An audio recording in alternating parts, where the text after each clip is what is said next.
YouTube channel. If you have been watching my previous videos, you would have known that I have been covering the events of World War II. So basically, I have covered up until around the beginning of the Russian and German part of the war, where Germany invaded Russia, or also known as the Soviet Union back then.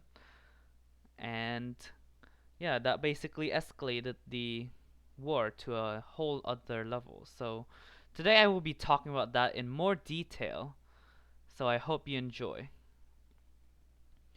The German invasion of the Soviet Union began on the 22nd of June 1941 as Adolf Hitler accused the Soviets and its leader Joseph Stalin of plotting against him. The goal of this surprise invasion was to take over the Soviet Union. Several other objectives of this invasion included the extermination of communism, which is the main political ideology of the Soviet Union, the generation of the Lebensraum, which is literally translated to living space from German. The German plan for the what is known as the living state is basically where there are no races that are not purely German, which includes there being no Jewish people, obviously, no Slavic people, no Polish people, no Soviet people, etc. So the goal to create this living space caused the Germans to begin systematically wiping out plenty of people that they deemed were unsuitable to live. And also, they wanted to take over the Soviet Union's resources to ensure of its victory against the Allies. The Germans forced the Soviet troops who were captured to either go to the concentration camps or be killed immediately. Usually it was being killed immediately, but many were also sent to the concentration camps where they slowly suffered from starvation, brutal torture, and finally death either by disease, starvation, or execution. By the end of the offensive in around 1942-1943, the Germans had killed over 3.3 million Soviet prisoners this way.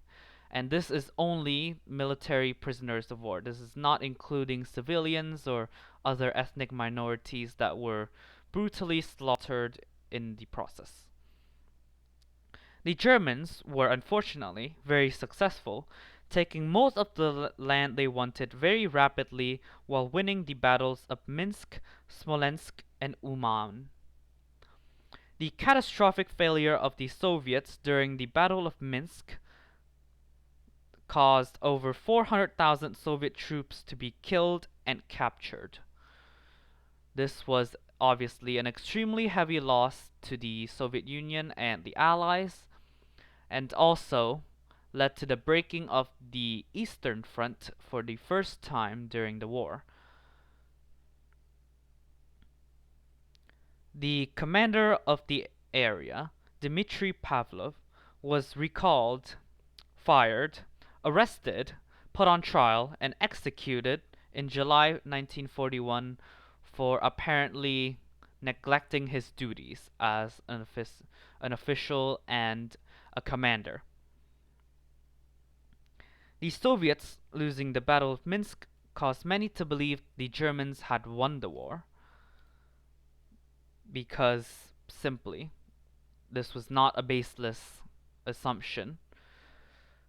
The Germans had overrun pretty much all of the Soviet defenses in the Eastern Front, which included millions and millions of troops, and overran over 400 kilometers into the Soviet border within just 3 weeks. From the 22nd of June to the 9th of July, which is when the Battle of Minsk ended. The Germans, however, halted the main Soviet invasion in August to redirect troops towards Ukraine. So basically, they simply felt like they did not want to continue the Soviet campaign while neglecting the invasion of Ukraine, which was also part of the Soviet Union, but not part of the main Soviet area that the Germans wanted to invade, which was the path straight towards Moscow. So they halted the invasion in the main part of the Soviet Union and began redirecting the troops towards Ukraine. This caused the Ukrainian invasion to be sped up as the Kiev offensive was extremely successful and they killed over 600,000 Soviet troops during the battle. By October, the Germans have achieved most of their goals, with only the sieges of Sevastopol and of Leningrad continuing.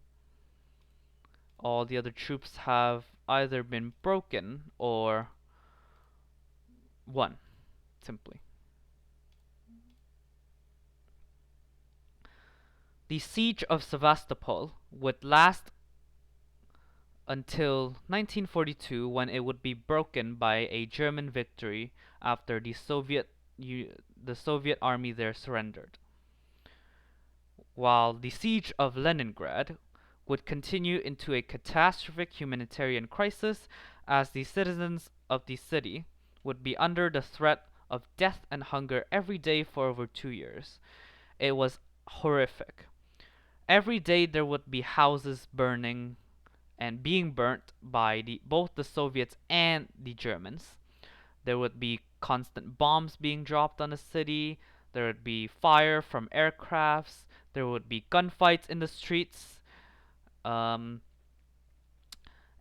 basically, the city of several million people, which is today known as St. Petersburg, the second largest city of Russia today, would be under the siege from 1941 until early 1943. So basically, imagine living in a war zone which you can do nothing about, because if you tried to run, you would most likely die. You are starving most likely because there is very little food to go around, and you are always afraid of when the day is gonna come where you get shot or you die from disease or starvation, or you get like bombed, or your house gets burnt and everyone in your family dies and blah blah blah. So imagine being that person living there for over 2 years. It seems impossible, but many people survived it. So the fighting continued until December, when a Soviet offensive successfully pushed Germany back over 50 to 100 kilometers away from, you know, the main part of the Moscow, the capital, which all the Germans were trying to get to. All right. So, yeah, basically that's pretty much all of the Operation Barbarossa, or the Soviet Union being invaded by Germany, or Axis powers. Germany was actually not the only power that invaded Soviet Union at this time. Hungary and Finland also invaded the Soviet Union under the command of Germany, of course. Yeah, and then something else surprising is that the mass murder of the Jewish population, which is the Holocaust, is the thing that's talked about the most when talking about deaths during World War II. But so many other minor ethnic groups, including the Slavs, the Poles, the Soviets, the people that were living in many parts of Europe at that time, and many prisoners of war, either British or French or other countries that were captured under Germany, were also systematically murdered and sent to concentration camps and also died horrifically, like those millions of Jewish people. And all of these minor ethnic groups and their casualty figures, they rival or even surpass the Jewish deaths during this war. Like the Slavic people, apparently over 11 million of them died after they were captured by the Germans in their living area of basically the Soviet Union at the time. Yeah, so extremely horrific history. Yeah, let's just watch this cloud being heated up and cooling down rapidly. It's like a light. Alright, let's, add mass to it. Why not? Ah, yeah, there we go. Now it's 43 Earths sized. Wait, hold on. Where is it? Ah, never mind. Let's do it to this one then. 10, 10, 10, 10, 10, 10, 10. Let's zoom in.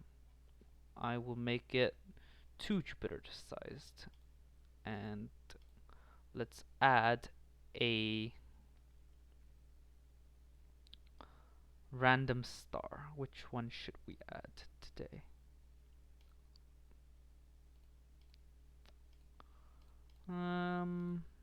Not that. Let's see.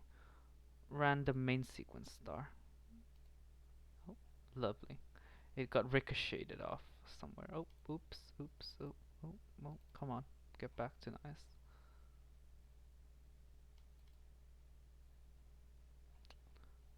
Let's add something, shall we? Add Beetlejuice. Bonk. Explosion. Alright, that is it everyone for my video today. If you would like more coverage on Universe Sandbox or World War II, please make sure to subscribe, like, and share my channel so my channel will grow and I will keep making videos. Thank you for listening and tuning in today. Goodbye.